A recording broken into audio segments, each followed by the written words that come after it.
the aspirants are to be told as to why a pilot aptitude battery test, or the CPSS, what we call it today, is a once in a lifetime test. Why is it that it is a once in a lifetime test? To be a good pilot, you must have very good hand-eye coordination.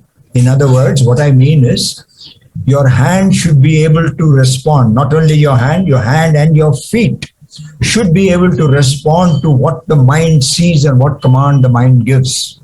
And the response has to be very, very quick. You can develop these responses even if you play a video game or you play normal games. But you have to go through the test to ensure that we select the boys or girls who are very good in their hand-eye coordination, and we will make a very good pilot. Let me tell you, the Israeli Air Force, they reject something like 70% of the people who apply, who can become pilots. There is no problem. But we want the best among those who are suitable. So this pilot aptitude test, if you pass, it clearly shows that you are among the best of the people who are suitable to become pilots. So this hand-eye coordination, if it is good, what will happen in the future is you will never have any problem and you will be able to do your flying and your tasks extremely well, and more important, within the time allotted. If suppose someone wants to take to commercial flying later on, so is it that if he has failed this test, he cannot become a commercial pilot? What is that extra thing he requires? To become a commercial pilot, firstly, let me tell you, I've been involved in the training of commercial pilots for almost 20 years now. There is no aptitude test for the commercial pilot because modern children or modern boys and girls are so good in their games, in their handling of equipment, that they take to flying quite comfortably. So even if the pilot aptitude tells you that you are not in the top 5%, you are definitely above 90%. You may not be in the 95 to 100 bracket, right, but you are definitely between the 90 and 95% bracket.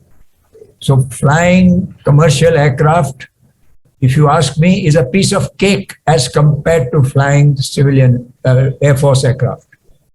So if you do not want to become an Air Force pilot or an Army pilot or a Navy pilot, and you decide to become a commercial pilot, you will have absolutely no problem.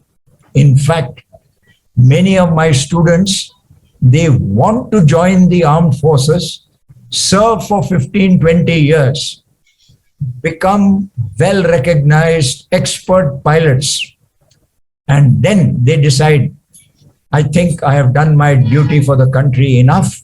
I am now going to move into a different stream. And these people, when they decide to leave the service, they are literally gobbled up by the private airlines.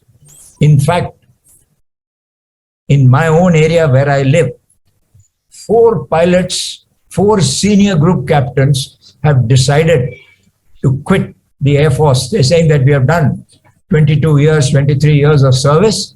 Now, I think I've done my share. I want to go for civil flying.